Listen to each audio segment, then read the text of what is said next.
Dans son mouchoir, Marcel tousse.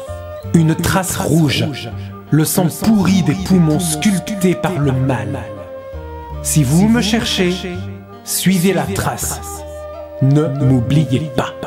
Aux éditions Lattès, Adrien Borne nous raconte ce qu'il s'est passé sur l'île du Laos. Tout commence à Lyon après la Seconde Guerre mondiale en 1948. La ville est détruite, ravagée, abîmée par la maladie. Le personnage de Marcel est lui aussi touché par la maladie. À 15 ans, il est atteint par un mal contagieux, la tuberculose, et il doit quitter sa mère pour rejoindre le sanatorium face au Mont Blanc, ce temple de luxe qui est aussi un personnage à part entière dans ce roman. Marcel découvre donc un monde nouveau, un monde à part. Et dès les premiers jours, au sein de ce sanatorium, quelqu'un a déposé devant la porte de sa chambre une mystérieuse sculpture en cire. Pour le jeune Marcel, lui qui a grandi sans père, il est convaincu que c'est son père, que c'est lui et qu'il est là, quelque part entre ces murs, parmi les tuberculeux et leurs poumons en lambeaux. Sans se plaindre de sa maladie, Marcel fera des rencontres dans ce lieu isolé, mais surtout plein de vie, dans un monde en lutte